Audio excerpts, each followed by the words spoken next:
कि जब मरने के बाद भगवान के पास जाएंगे तो भगवान हमसे 2 प्रश्न करेंगे और उन 2 प्रश्नों पर ही हमारा फेल और पास होना डिपेंड करता है, उसी पे निर्भर है। और दोनों जो ईच क्वेश्चन जो है वो 50-50 नंबर का है। दोनों का जब आंसर यस में होगा तब टोटल 100% मिलेगा और तब पास होगा। 100 मार्क्स लाना जरूरी है पास होने के लिए वहां। तो बताइए 2 प्रश्न कौन से? पहला प्रश्न जब भगवान के पास जाएंगे तो हमसे पूछा जाएगा, भगवान पूछेंगे मैंने तुझको दुनिया में भेजा, मनुष्य बनाया, देव योनि देवता जिसके लिए तरसते वो मानव बना के दुनिया में तुझे भेजा, जितना तुझे जीवन दिया क्या तू उतने जीवन में खुद आनंद में जिया? तूने अपना जीवन आनंद में खुशी से बढ़िया मौज से आनंद में तूने जीवन जिया? अब सोचो, उत्तर आप सोचो, अपना अपना सबका अलग अलग उत्तर होगा। बताओ मत पर सोच लो क्या क्या उत्तर होगा। आंसर यस होगा कि नो होगा? अगर यस होगा तो 50 नंबर मिल गए। लेकिन अब 50 पर पूरा खेल डिपेंड करता है। और अगला जो प्रश्न होगा वो क्या होगा? अगर आपने ये कहा कि हाँ मैंने अपना जीवन बड़े आनंद से जिया, तो अगला प्रश्न ये होगा कि जो तूने जीवन आनंद तुझे मिला, क्या तूने उस आनंद को दूसरे लोगों में बांटा? दुनिया में जीवों को, दूसरे लोगों को, प्राणियों को क्या वो खुशी वो आनंद तूने बांटा? अगर इसका उत्तर भी हाँ में ही आया तब 100 नंबर और पास। और अगर नहीं तो फिर धरती पे फेंक दिए जाएंगे, जाओ वापस दोबारा घूमो, चक्कर लगाओ, अब फिर से तैयारी करो इस 2 प्रश्नों की। तो ये 2 प्रश्नों की तैयारी सबकी रहनी चाहिए पहले से ही। फिर मत कहना बताया नहीं था। भगवान के पास जाके बहाना भी नहीं कर सकते हमको पता नहीं था, अब तो पता है। भगवान पूछेंगे कितना जीवन में आनंद। आनंद का मतलब ये नहीं है कि जीवन में प्रभु हमारे तो दुख तो आएंगे ही आएंगे, दुखों के बगैर किसी का जीवन आज तक चला नहीं। कोई दुनिया का ऐसा राजा, कोई महाराजा पैदा हुआ नहीं जिसके जीवन में दुख ना आए। बड़े से बड़े देवता कोई ऐसा पैदा हुआ नहीं जिसके जीवन में कष्ट ना आए हो, विपत्तियां ना आई हो। कष्ट के बगैर जीवन तो पूरा हो ही नहीं सकता, अधूरा है जीवन। लेकिन उस दुख में भी हंसते मुस्कुराते प्रभु नाम का गुणगान करते, जो भगवान जैसा दे दे उसमें आनंद में रहे, तब भगवान कहेंगे हाँ ये आदमी, इसको मैंने मनुष्य बना के कोई गलती नहीं की, एकदम सही इसने जीवन जिया।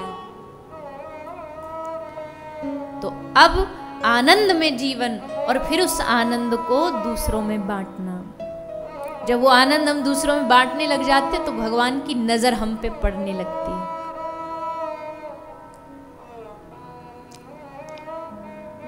एकनाथ जी, स्वामी श्री एकनाथ जी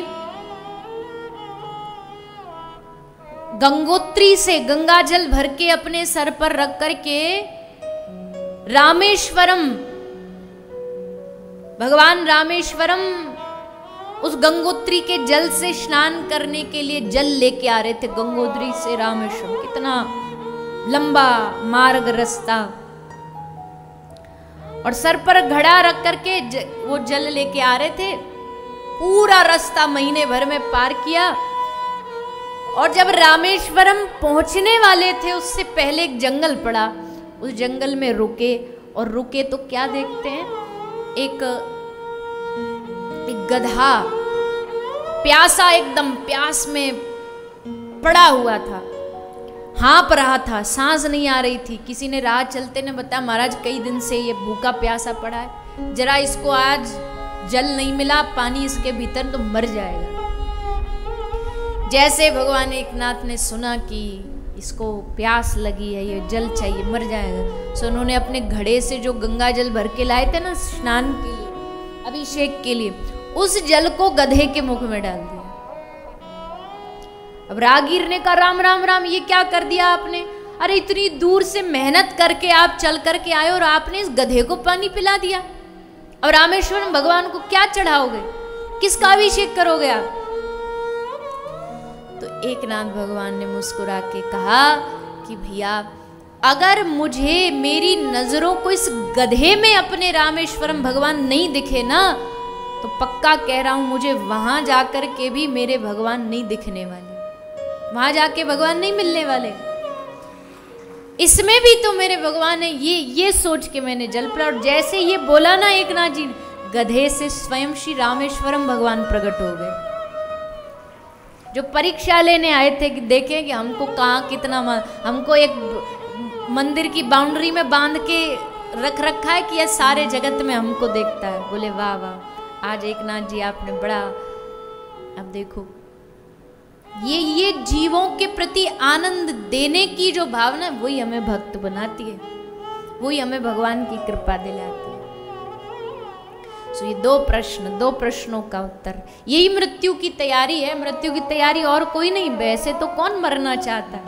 अपनी मर्जी से तो कोई दुनिया में अगर भगवान ये मर्जी हमारे हाथ में दे देते ना, तो आदमी को खींच खींच के मरघट ले जाना पड़ता, अर्थी से उठ जाए। हम नहीं जाएंगे, हम नहीं जाएंगे, कुछ भी हो जाए हम नहीं जाएंगे।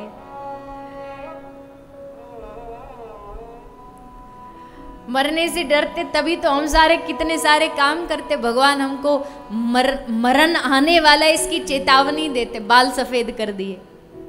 ये भगवान ने वार्निंग दे दी कि भैया सावधान, अब तुम्हारा समय धीरे धीरे नजदीक आ रहा है।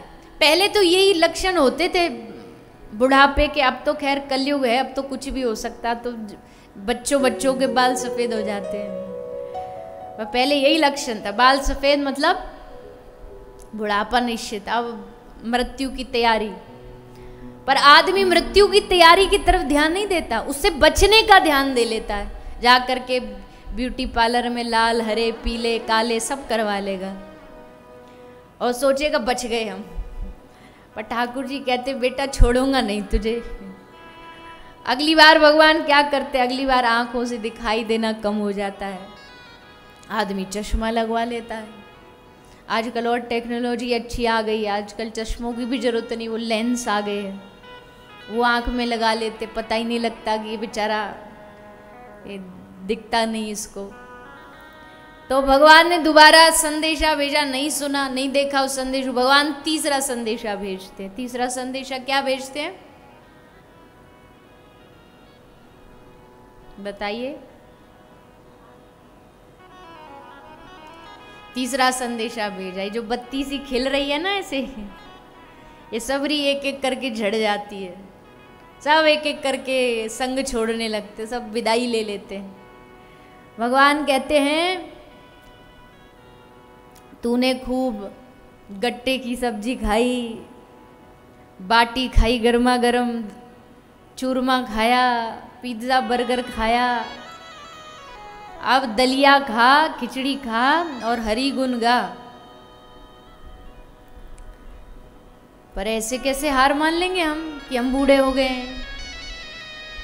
तुरंत दांतों वाले डॉक्टर के पास, डेंटिस्ट के पास जाएंगे और पहले से भी बढ़िया चमचमाते भई एकदम सफ़ेद ट्यूबलाइट जैसे चमकते भई दांत लगवा लेंगे।